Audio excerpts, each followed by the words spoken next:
Hey folks, I'm Cuz Strickland, and welcome to this episode of Tennessee Dirt, presented by Mossy Oak Properties, Tennessee Land and Farm, a podcast dedicated to helping you find your favorite place.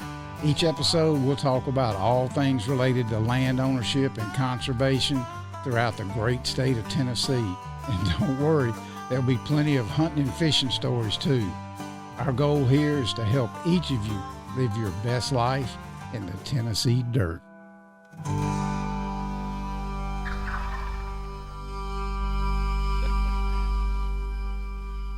Get down. As always, thank you for that wonderful intro from our friend and brother, Cuz Strickland. Guys, welcome back to Tennessee Dirt. This will be our 12th episode of Tennessee Dirt Podcast, sponsored by Mossy Oak Properties, Tennessee Land and Farm. I am Jamie Spencer. Once again, we are coming to you from Starkville, Mississippi. Take two, right, guys? This is our round two podcast with the Fox Boys. I want to welcome the two guys to the right of me. Familiar faces from our first podcast. By the way, that was episode 3, so we've come a pretty good long way since we last met a year ago. Andrew Walters right here to the right of me. Andrew, welcome. And Mr. Lucas Edington needs no introduction. How you doing, boys? Proud to be here. Thing going good?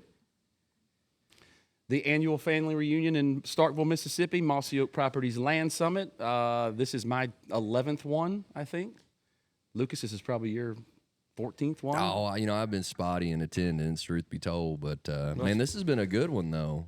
Of course, this has been a good one. Yeah, Haven't missed one since 2014, I believe. Yeah. I've enjoyed it. It's Yeah. been best one yet. yeah, for sure. I mentioned earlier, like we had a lot of value, in this one, and we're not done yet, boys. Yeah. And we shout out to the folks that put this thing together, guys. We know it's not easy. It takes a lot of planning.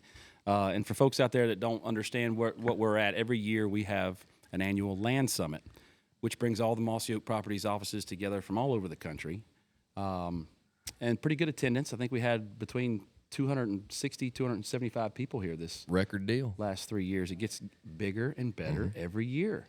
Our network continues to grow, and most importantly, not only is it growing, it's in size, it's growing in quality.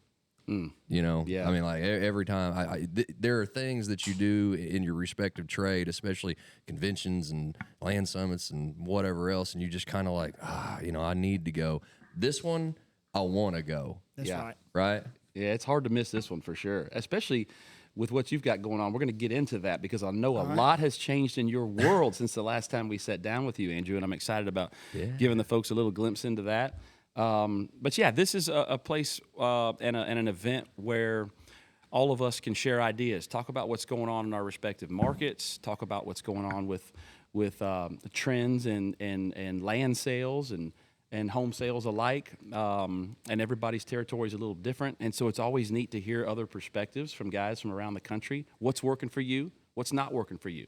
And something that may work for you in the eastern part of the world may not work for somebody that's over in Colorado or Wyoming or Montana area too. So it's always interesting to get everybody. One of my newest agents came this year. It was his first one. And last night when we were at the Hewlett Barn at our social, I said, Wells, what do you think so far? What do you think about what's going on? And he said, man, it's good.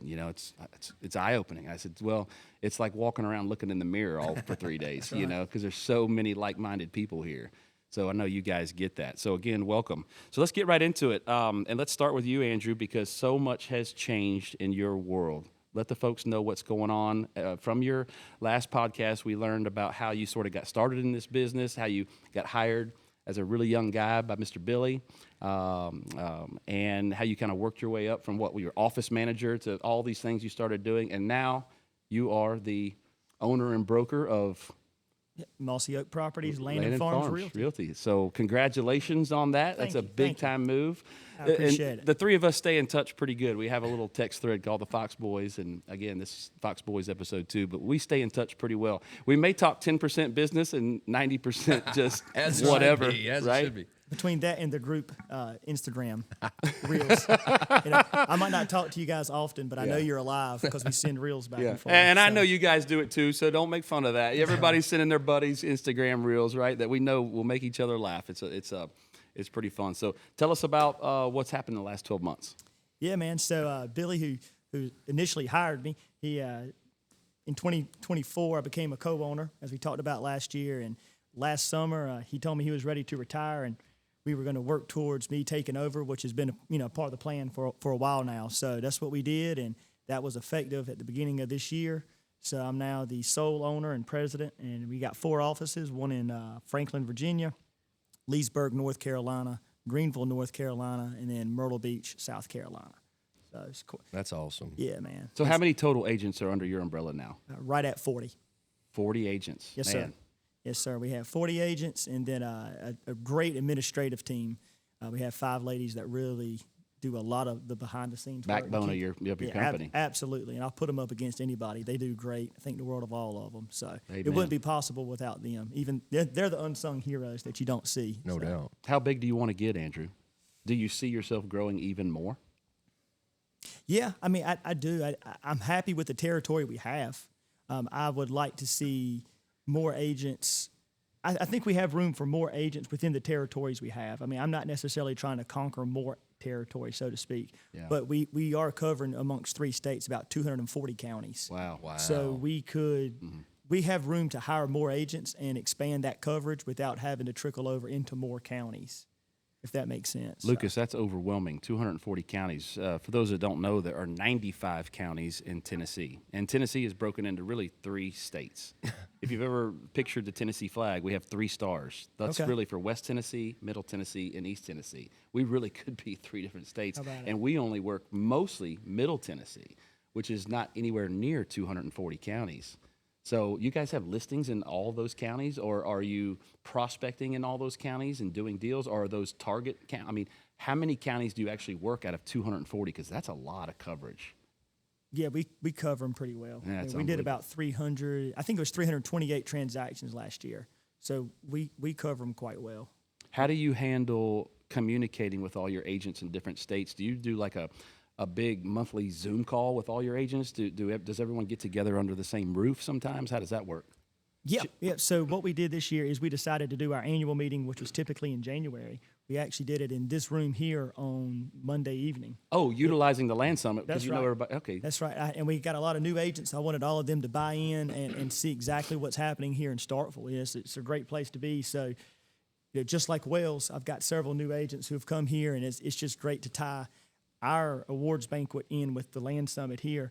But to answer your question, I do have a monthly Zoom call set up with our leadership team, which is going to be the principal brokers, the broker in charges for the 4 offices I mentioned. Yeah. So we do have that, and that's where we cover, our numbers, current inventory, what's pending, projected sales, stuff like that.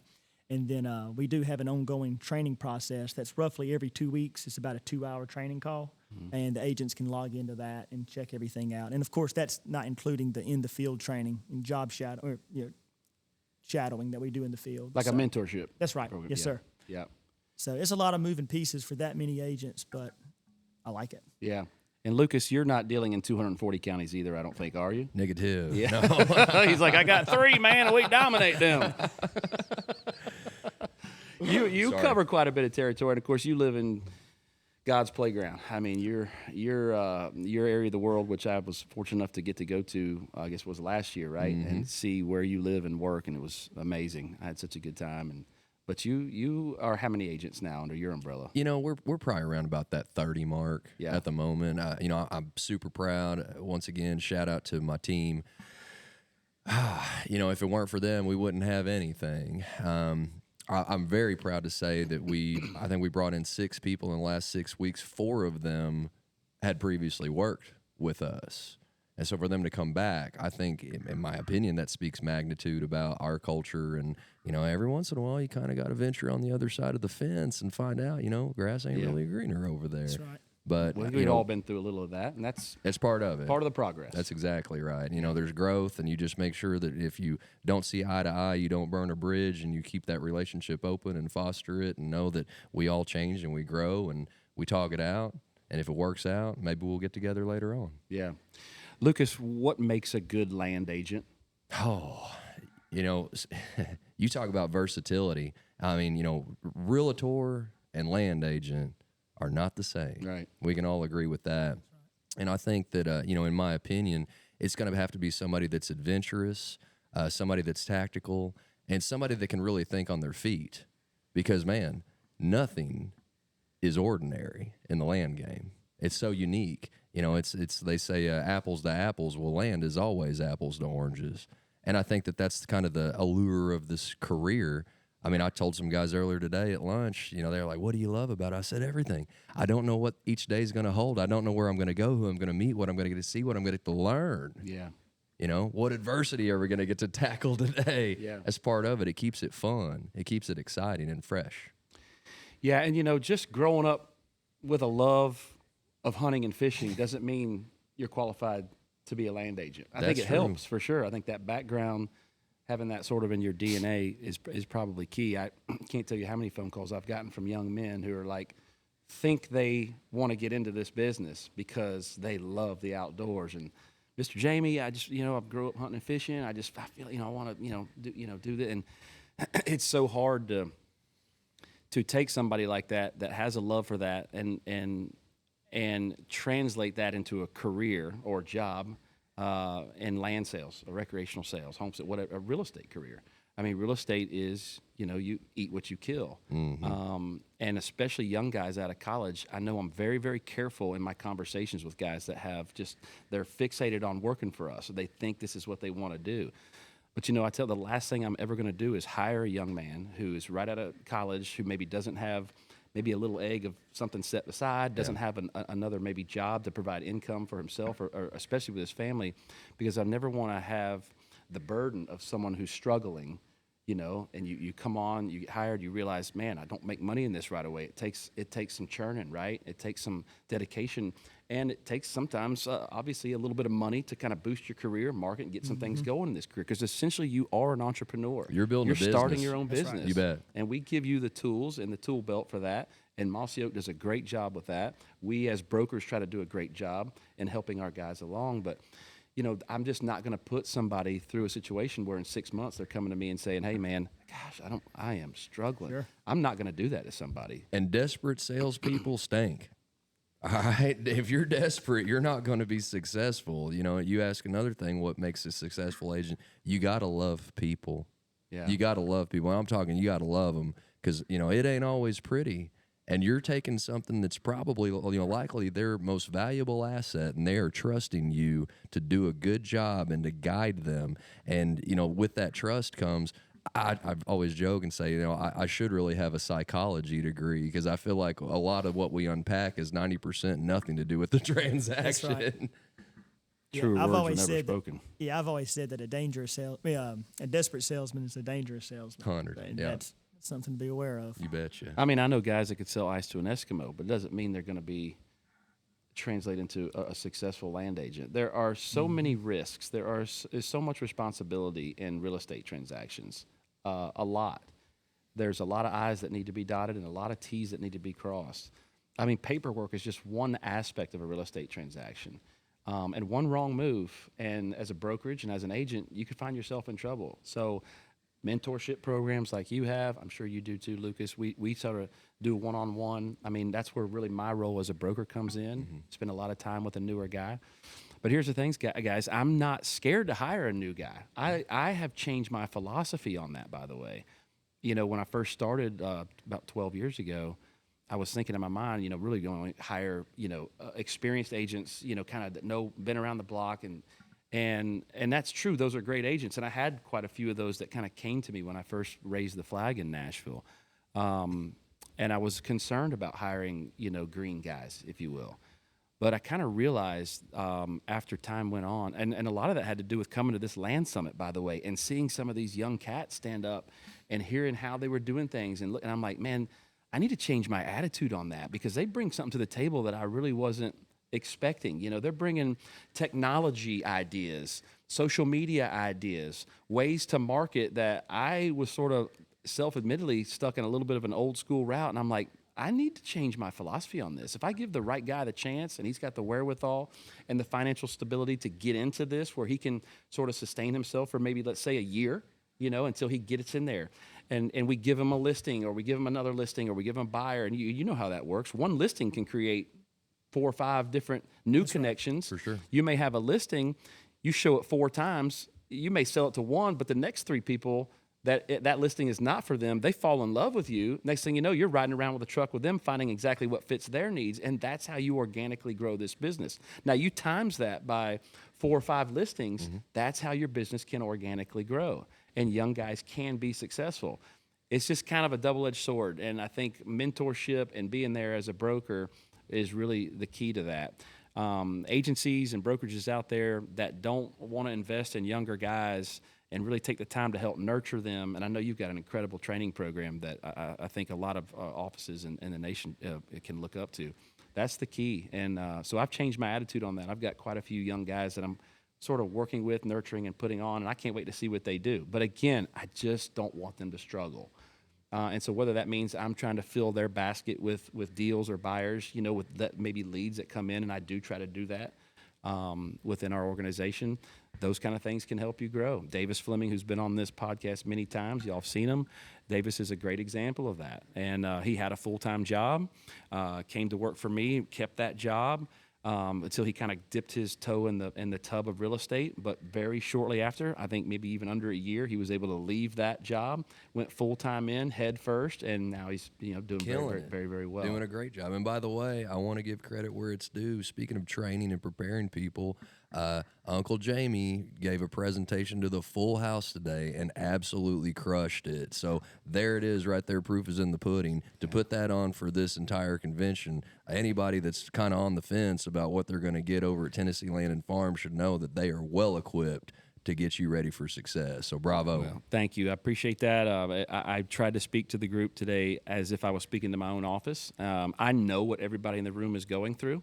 I get it, and I spoke to them today as a peer and somebody that's in the sandbox with them, and I thought it went well. The feedback was great, but all the things we talk about this week, and folks, AI and how AI is affecting our job. AI is probably affecting all of you in all of your jobs, no matter what you do. Selling insurance, selling copiers, I don't care what you do. You're probably dealing with some form or fashion of AI. Well, it's big in the real estate industry too. We use AI. We got to use it smart. I was a little bit tentative to get into AI. I was intimidated by it. And I also thought, I don't need, what? This is fool's gold. What am I? But I slowly learned how I can use it, not as a toy, but as a tool.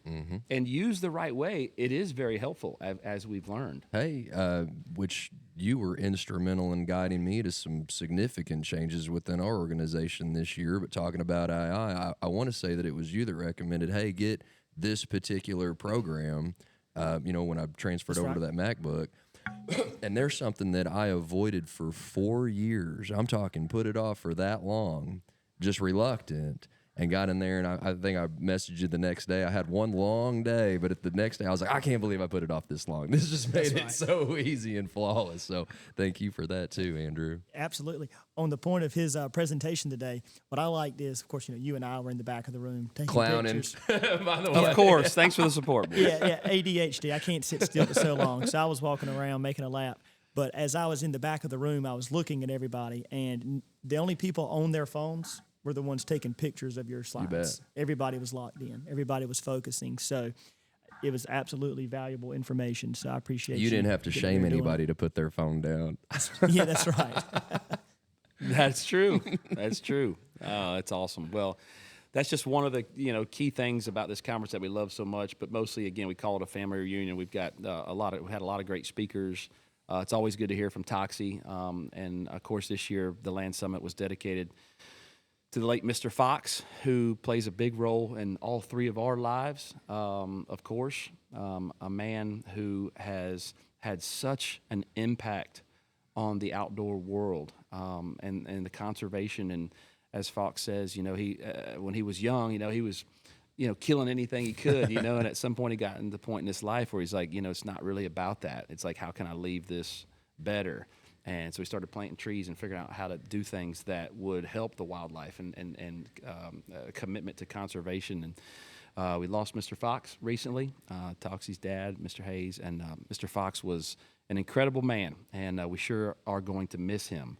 We have been at plenty of land summits where he's sitting on the front porch and, just going up to him, taking a knee down to him, and, saying hello and getting some little pearls of wisdom from him, and we're all going to miss that. And certainly the Hayes family's going to miss that. A gentleman. Yeah. A gentleman. just a good dude. If you looked in the dictionary under Southern Gentleman, his Right there. yeah, I know. Nightingale Boys described Mr. Fox as that way, and I always thought that was really great.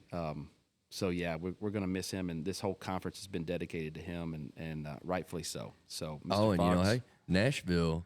Man, I mean, Nashville was the Mossy. It was hard to say. Let's transition to that. It's a great point. I want you to tell Lucas Lucas made his maiden voyage to Nashville for the NWTF convention. Man. I've been trying to pull on your skirt to come to that for a long time. You and the lovely Miss Erin made it down this year.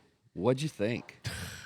I want to get out my camera roll. Is what I want to do. I don't know. It was just so fun. This is a PG show, bro. I know. Well, we had so much fun. My wife even made the comment. She said, if you didn't know any better, you would think that you're walking into the Mossy Oak convention. Is aside from the NWTF convention. And I was talking to Mr. Bill about that yesterday, and we were just talking about how strong the brand is right now, how fabulous of a job that everybody in the leadership roles, especially Neil and Daniel, like they're doing great. All their crew, the guys that are running around on the media side, they've let them have a lot of rope and they're crushing it. But the culture is out there. The brand is stronger than ever.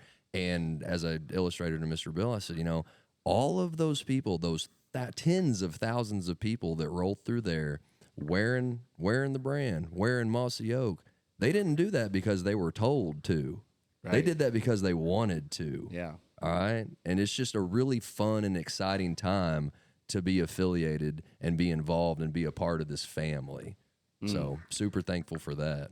It's a powerful brand for sure. That NWTF convention is 3 days at the Opryland Convention Center in Nashville. It's usually the week of Thanksgiving. So if you're able to do a little Valentine's Day trip with your special one, that can make for a pretty cool time. But yeah, man, it was awesome to have you there, and just to kind of see you take all that in. You're from a small town, you're not used to the traffic that we have in Nashville. I know that was your biggest complaint. You're like, dude, it takes me an hour to get, it should take me 20 minutes. And it is true. Our infrastructure in Nashville is tough. We're growing so big. I mean, I told you all today, it's a beast there. Yeah. But if you can get past that, traffic, but it also bodes well for, showing how many people and the population of folks that hunt, fish, want to be in the outdoors, especially women and children. Big time. I mean, outside of and social media influencers do a great job. They're, of course, running around, and we love all of them. They do a great job. But even without that, I think we'd still kind of be there, because I think people have an affinity to, want to live a life maybe like their grandparents did, or their people that came before them that really loved and cherished the outdoors. Man, those are our people. Those are special kind of people. They just get it. And when you're at that NWTF convention, you meet so many people from so many different walks of life. People use that as a vacation. I mean, you're not just meeting people from Tennessee there. There's people coming from all over. It's a great event. Mossy Oak did a great job. We got to be almost front row for the pour one for the Pulse. Awesome. Electric. That was electric. Fist bumping Luke Combs. Yeah, Luke Combs came out and did a surprise appearance. It was so much fun. We had a great time. So really enjoyed having you there for that. Andrew, we got to get you there one day. Have you ever been to it? I have not. Yeah, we need to put that on your to-do list. Put it down. You need to put that on your to-do list. Bring the family. Thursday, the day it opens, is very manageable. But when you get to like Friday and Saturday, sometimes you can hardly walk around in there. Brother. That's how many people are there. Yeah, Thursday, I made it a couple hours, but, I made the point I'd been in the woods for 30 days, pretty well alone, and then to have more people than in my county under one roof, all shoulder to shoulder. Oh, yeah, and it's loud, and it's exciting, but there's an energy there, and there's a passion there. The people that you talk about, I mean, coming from Alaska, to go shoulder to shoulder just to be involved in it and to be in there, and, of course, tons of exhibits and a lot of neat technology, but again, that's all well and good. But I think some of the booths and the exhibitors and the people that tracked well, to your point, and looking at the threads that you're wearing, nostalgia. Mm-hmm. People they're really yearning for a simpler time. They're yearning for those core things, those memories that they've got. Because this AI and all this tech, it's really exciting, but man, it can be overwhelming. Mm-hmm. And sometimes, man, the thought of just being on a porch where there is no sun, or no cell phone service, and you're watching the sunset, just sitting out there with your buddies and, having a simple day and simple pleasures. People are kind of, they kind of crave that. And there again, circling back, that's what's cool about what we get to do, man. I can help you find that. We can help you to find your favorite place. But what I think is interesting about the whole AI scenario is it's one of the first times that I can recall where the younger generation is really pushing back on it. Sure. I mean, I'm not saying they're not utilizing it, but I mean, you can scroll through Instagram and see the ads, and it's like this, and never hearing about AI again. It's they're not fully in on it. I mean, I'm not saying they're not using it, and it doesn't have its practical applications, but it's just different. And they probably haven't even watched Terminator yet. That's right. Yeah, I mean, you've got 20-year-olds who think, they want to have a house on 10 acres with chickens in the yard and live like their grandparents did. So that cultural shift is something to take note of. It's very interesting. So. Agreed. Do you have chickens, Andrew? I don't. You know what the bet wants better than having chickens or a swimming pool or horses? Is a neighbor that has those things. Well, luckily for me, my neighbor's my brother, so he does have chickens. Perfect. So if Maverick wants to see chickens, we go to Uncle Bradley's. There you but go. They're not at my house. That's funny. I know we had quite a bit of hunting and things that happened at the end of last year, which is why we kind of slowed down on our podcast. We were doing really well one a month, and hunting season came around, and we kind of paused a little bit. We had guys in the duck woods, up in the deer stand, and so forth. That's why we do what we do, though. I mean, it does afford us the ability to do that, right? Which is great. I mean, because that's where our real passions lie. I need it. I got to stick the proverbial needle in my arm, or there's no sense in gearing back up in February or March. What's your favorite thing to hunt, Andrew? You grew up hunting, right? And I did. What's your favorite pastime if you get a chance to take a break, get away from work and the family? What do you like to do? I'm a deer hunter. Yeah. I grew up hunting deer. That's what I like. Yeah. I met a friend in college who introduced me to turkey hunting, and of course I love it now that I've started doing it. But I just grew up, for us in North Carolina, second week in November, that's usually the prime rut. That's when the cool fronts come in. So if you give me a frosty November morning, that's what I want. Heck yeah. What's the whitetail? Are y'all killing 140, 150 class deer over there in that part of the country, or the deer tend to be just a little smaller? Do they mature? I mean, what can we expect from that eastern part of the world over there? If you get in the 130s or 140s, you've done something. Yeah. I mean, you can get them in the 150s, but you're not in eastern North Carolina regularly. A 130 is pretty stout. So. Yeah. What's the largest whitetail you've killed? 133. Not bad. He didn't waste any time on that, did he? Not bad. Not How bad old at were all. you? How old were you when you killed that deer? I was 17. Ah, that's awesome. What'd you shoot him with? 270. Okay. Yep, sure did. Yeah, that's my rifle of choice as well in Tennessee, and I am also a deer hunter. Grew up deer hunting. I didn't really grow up turkey hunting, by the way. Yeah. You do what you're raised doing. That's right. I wasn't raised turkey hunting. I think my granddad, thought they were just, ugly bird. We just didn't, and I'm from that Florida area. We just didn't hunt turkeys, but man, we deer hunted a lot, and so that's what and we hunted with dogs, by the way, down in Florida. I never sat in a tree until I moved to Tennessee. Oh, yeah. And I remember calling my granddad and said, "Papa sat in a tree for 3 hours today." He's like, "What? Terrible. You did what?" Oh my God, he couldn't believe that I did that. But yeah, I'm with you. That's my first passion, and I really enjoy it. And this year, by the way, and the folks listening can relate, it was a difficult year this year. In Tennessee, normally our rut is pretty around the same time of year every year, and usually it falls within muzzleloader season for us. So I've always said, if you don't have a muzzleloader in Tennessee, you're not in the game. Usually during that season there, a couple-week period is when our rut is on. And we were into cooler temperatures, and then it got warm, like out of the blue. And I think that really kind of confused kind of what was going on. Irregardless of the weather, breeding is still going to exist. Right.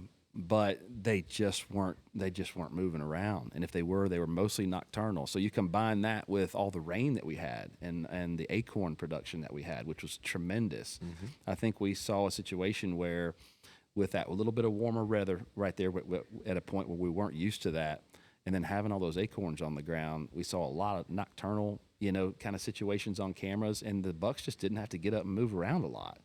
So to see good buck activity, shooter buck activity, you had to put some time in the tree, which a lot of guys that I know did that, and a lot of guys just weren't able to harvest anything this year. So it was a different season, but it can only make for maybe a better year next year, hopefully. That's right. But we were able to fill the freezer a little bit. I like my kids to know where their groceries come from. Even though I have a Publix 2 blocks away, as you know, Lucas, I still make spaghetti with venison in it, and we still try to make sure our kids know where that comes from and how that works. That's part of our DNA. I know it is for you and your kids too. Both of you guys have kids. How are your families, by the way? Everybody good? Everybody growing up? Busy with dance, baseball, soccer? What's going on in that world? So Maverick turned 3 in November. Yeah. So we have a little feral child running around. We bought a house in September, so he's got some acreage now, and so he started playing soccer. He's going to start here shortly. So nice. Looking forward to that. Awesome. Gotta love the new place too. I've seen pictures. I love your new digs. Thank you. I appreciate it. And Lucas, you're never-ending busy. I know you got dancers and baseball players, and always, which that's how I like it. Idle hands are the devil's playground, and my grandpa always said, if you want to get something done, give it to a busy fella. And I'm like, I just need to be that person. I need to be the busy fella. Yeah. Yeah. Now, speaking of being busy, I know you took a trip also to hunt Reelfoot Lake. Am I right about that? This year? Yes. Yeah. Crazy that, which I'm the worst, and I've been admitting it, and I'm doing better now. We're doing a lot better about saying yes. But through the industry and then, of course, the network, I have met amazing people with incredible opportunities that, just like you say, looking in the mirror, you hit it off with them, and countless invitations over the years. Just get here. Just come here. Just get here, man. We'll go. Yeah. You don't have to call an outfitter. You and Al will go out. And, I don't want to leave my brother. I don't want to leave my boy. I don't want to leave Uncle Roger. And I don't want to leave these guys. And so we're super content being around and knocking around in our home turf. Right. But as you said, this year was tough on all fronts. Right. And so that made it a lot easier to be like, all right, guys, load the truck. Let's go. Yeah. We got to move. And, Davis and the guys, Landon, they hollered at us kind of on short notice. It was snow and ice on Reelfoot Lake. Man, we cruised over there. Of course, that part of the Tennessee is just beautiful. It's my neck of the woods, man. I love it. And nuts that I hadn't ever been over there waterfowl hunting. Because it's not that far from you, right? No, a couple hour easy drive. Yeah, unexcusable. Been there fishing and just kind of tooling around a time or two, but we had a blast. I think I captioned it vibe check 11 out of 10. I mean, that we showed up, we showed out. My boy went with us, and so he got to experience something different. And man, that was another one where I said, go ahead and write it down for next year, guys. I'm in. Yeah. Yeah. That's awesome. And you killed birds. We did. Indeed, we did. Because your son is a killer, dude. I mean, I've hunted with him, man. He's no joke, man. He takes it very serious. Yeah. You can tell the apple doesn't fall far from the tree there. And I love hunting with him. And I love that you do that with your son. I mean, hey, if you ask me how my family's doing and my kids are doing, my answer will be it's better than anything I ever could have prayed for. And don't think I didn't pray really, really hard. He's got the nickname The Natural. And he's living up to it, which everybody loves their dogs and their children, right? Like, that's a given. But that might make it easy to be proud of them.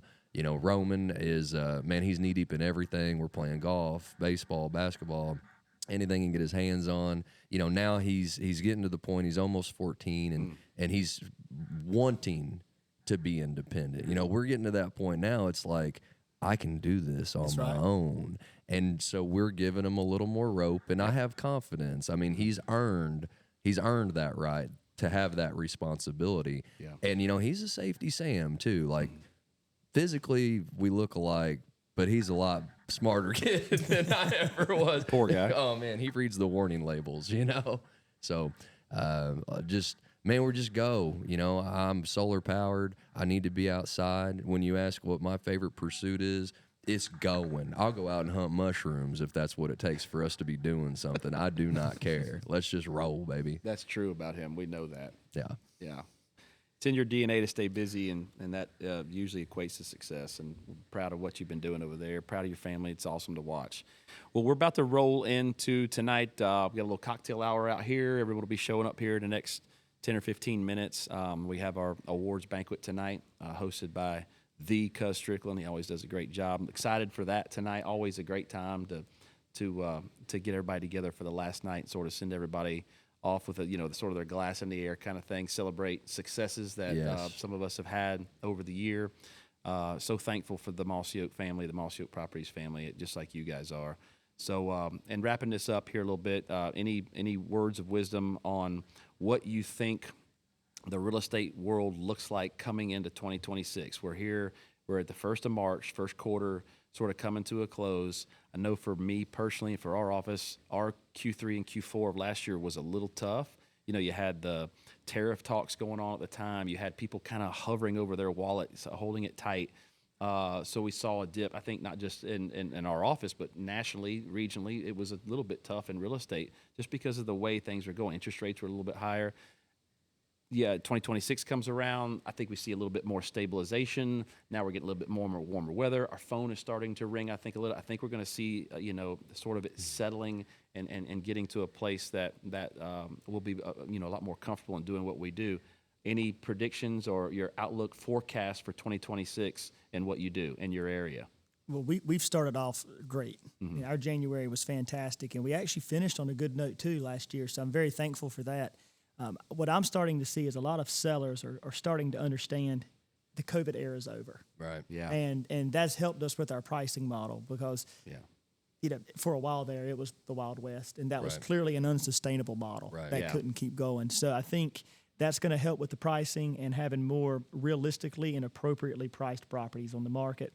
I do think there will be some more stability there. So I'm hopeful that things are going to be better. Yeah, and I kind of hit on that today, some of the struggles of dealing with, folks that may think their property's at this price point. The data and everything shows it's maybe at this. Then somewhere in between, you're going to find a happy median, and it comes with its own, struggles and nothing we can't manage. But I get it because COVID in Nashville was the same way. I mean, it was our place went nuts. And like I said today, when people realized they had to stay inside their house for however long with no ending to it, they wanted to go ride a four-wheeler and take their kids fishing. I mean, we were our industry, our business, we were the first phones to ring back then, but that is gone.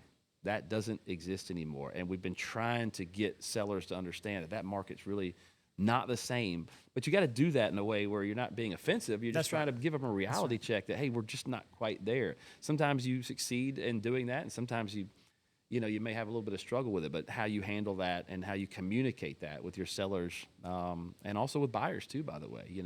Buyers will literally tell me, hey, it ain't 2021 anymore. Why is it. So I can appreciate that sentiment, and I agree with you. Lucas, in your area, same thing. You start out strong this year. What do you see 2026 looking like for you? Oh, yeah.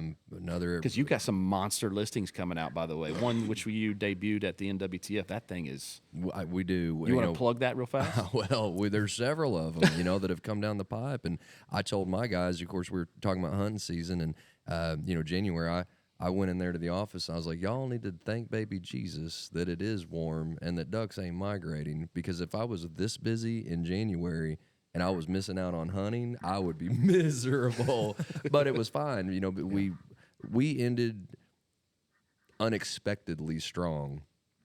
And then, historically, the winter months are just kind of, and it wasn't like that this year, man. I mean, January's rocking, February's rocking. One of my gals actually had to leave the conference early because she feared that we were getting backlogged, because even though the majority of our people are here, the ones that are back home are just like, it's wide open. Slammed. Yeah. So, thank God. Good problem for to that. have. Yeah, absolutely. Yeah. Absolutely. Well, that's awesome, guys. I appreciate y'all. For folks listening, most of you probably in Tennessee, as this podcast is Tennessee Dirt, but it's always neat to get a perspective from guys that are in the same boat as us, from different parts of the country. Appreciate your perspective, your insight, and obviously your friendship. And it means a lot. I think we'll maybe make this an annual thing. We'll just get a little catch up every year, perhaps. It's always fun to hang out with you boys. I appreciate it. Good luck to your families. Good luck to your companies.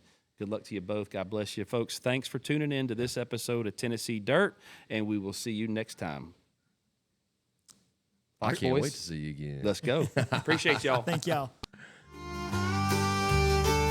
Hey, thank you for listening to Tennessee Dirt, presented by Mossy Oak Properties, Tennessee Land and Farm.